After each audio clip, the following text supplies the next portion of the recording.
Hello दोस्तों, आपका स्वागत है अपने YouTube channel online mathematics point में। क्लास 10th का एक चैप्टर स्टार्ट कर रहे हैं, अर्थमेटिक प्रोग्रेशन यानी कि समानांतर श्रेणी। चलिए पहले समझते हैं, कुछ पद हैं इसमें, कुछ पद को समझते हैं। पहला होता है अनुक्रम।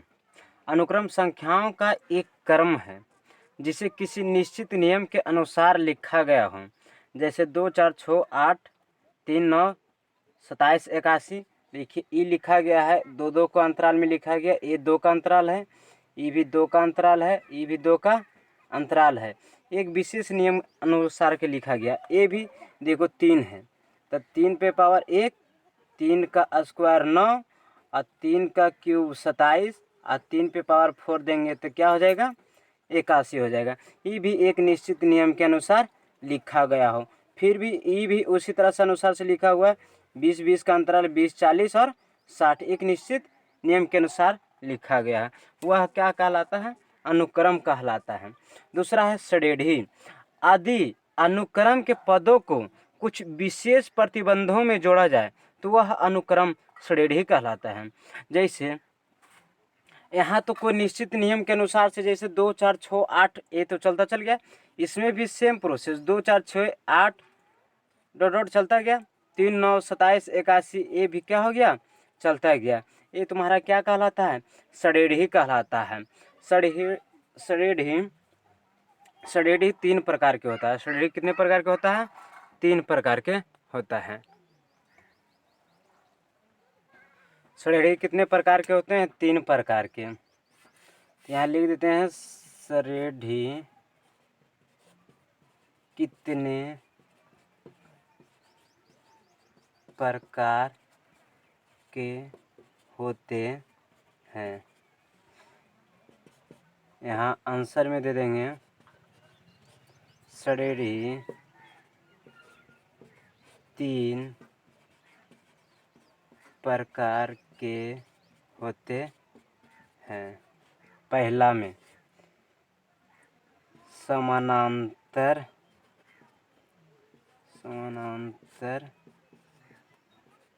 श्रेणी यानी कि इसको शॉर्ट में लिखते हैं एपी। इसको लिखेंगे इंग्लिश में अर्थमेटिक प्रोग्रेशन। दूसरा होता है जीपी यानी कि गुणोत्तर श्रेणी। इसको शॉर्ट में लिखते हैं जीपी। Geometric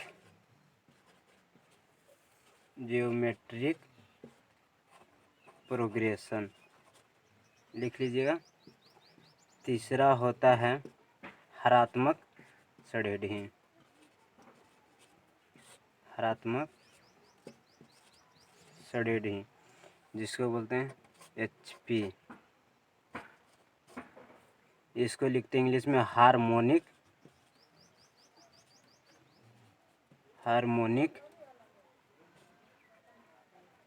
progression. 3 प्रकार के। अभी तो हम लोग को 10th में सिर्फ पढ़ना है कुछ समानांतर श्रेणी। कुछ पढ़ना समानांतर श्रेणी यानी कि पढ़ना हम लोग को समानांतर श्रेणी यानी कि एपी। और ये सारा पढ़ना है 11th और 12th में। एक बात समझना है, समानांतर श्रेणी। समानांतर श्रेणी होता है क्या, समानांतर श्रेणी संख्याओं की एक ऐसी सूची है जिसमें प्रत्येक पद अपने पद में एक निश्चित संख्या जोड़ने पर प्राप्त होता है। जैसे बोले कि जो भी पद है उसमें एक निश्चित संख्या जोड़ने से जो प्राप्त होता है संख्या, उसी को हम लोग बोलते हैं समानांतर श्रेणी। जैसे 2 है, 2 में हम लोग 3 जोड़ेंगे तो 2 3 कितना हो जाएगा, 5। एक निश्चित संख्या जोड़ना, निश्चित संख्या हम कितना जोड़े, 3, तो यहाँ पर भी 3 जोड़ेंगे 5 3 कितना हो जाएगा 8, इसमें भी 3 जोड़ेंगे तो कितना हो जाएगा, कितना हो जाएगा 11। यानी कि निश्चित संख्या जोड़ने पर जो संख्या प्राप्त होता है वो हम लोग का क्या कहलाता है, समानांतर श्रेणी होता है। इसका परिभाषा लिखना है तो लिख लो, एक समानांतर श्रेणी संख्याओं की एक ऐसी सूची है जिसमें प्रत्येक पद अपने पद में एक निश्चित संख्या जोड़ने पर प्राप्त होता है, उसे हम लोग कहते हैं समानांतर श्रेणी। एक निश्चित संख्या जो जोड़ते हैं वो निश्चित संख्या हम लोग को कहलाता है सार्वयंतर। अभी हम बोले सार्वयंतर, अभी हम बोले कि एक निश्चित संख्या जोड़ रहे थे, अभी इसमें जोड़ रहे थे एक निश्चित संख्या, कितना जोड़ रहे थे 3, तो हम लोग का सार्वयंतर यहाँ पे कितना हो जाएगा 3 हो जाएगा। यानी कि कॉमन डिफरेंस इंग्लिश में लिखते हैं इसको, common difference, DEFFRENCE, common difference लिखते हैं। यानी कि इसको शॉर्ट में सूचित करते हैं डी से, यानी कि सार्व अंतर। सार्व अंतर यहाँ पर कितना हो रहा है 3 हो रहा था, इसी को बोलते हैं हम लोग सार्व अंतर। समानांतर को हम लोग डी से सूचित करते हैं। डी का जो मान होता है, डी का मान ऋणात्मक, धनात्मक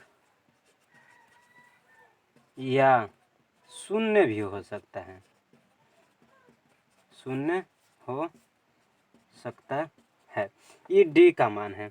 हम तो अभी चर्चा किए डी का। आते थोड़ा कुछ पद के बारे में समझते हैं।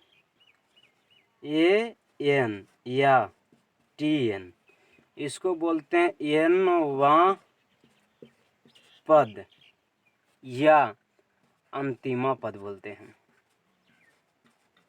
अंतिमा पद समझिएगा।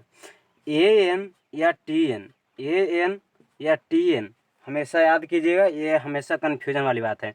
ए एन या टी एन को एनवा पद या अंतिम पद बोलते हैं। कौन बोलते हैं, ए एन को एनवा पद या अंतिम पद बोलते हैं। सार्वयंतर यानी डी, डी को हम लोग बोलते हैं सार्व अंतर, यानी कि सर्वांतर लिख दो ना, सर्वांतर। अभी एक बात और समझना है, समानांतर श्रेणी, समानांतर श्रेणी लिखते हैं किसको, समानांतर श्रेणी। समानांतर श्रेणी में जो होता है कॉमन सभी जगह क्या होता है, समान होता है, यानी कि कॉमन डिफरेंस क्या होता है, समान होता है। जैसे हम लिख रहे हैं A1 A2 A3 dot dot dot dot dot dot अंतिमा पद, क्या लिख रहे हैं अंतिमा पद।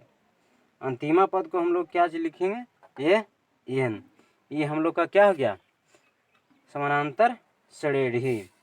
अब थोड़ा सा बात दीजिएगा, समानांतर श्रेणी का व्यापक रूप हम लोग कौन सी देखेंगे, व्यापक रूप, समानांतर श्रेणी का व्यापक रूप, जिसमें थोड़ा सा देखिए, जिसमें जिसमें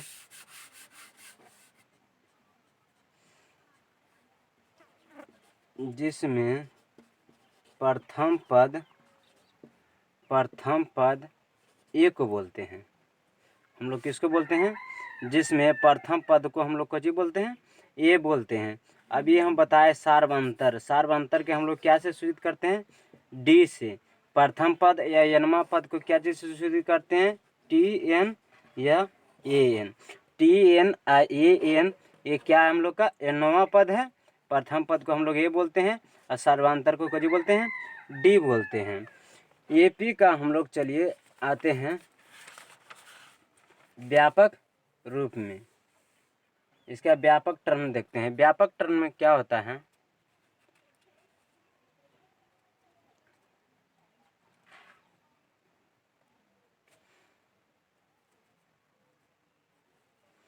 एपी के लिए जब व्यापक टर्म में देखते हैं, जब डी का मान निकालते हैं, डी के मान क्या निकालते हैं, डी का मान निकालते हैं दूसर का पद में से पहला का घटाते हैं, यानी कि दूसर का A2 माइनस कुछ लिखेंगे A1।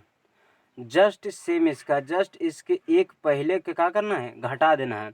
जैसे डी का मान निकालना है तो A3 में से क्या करेंगे, A2 को घटाएंगे।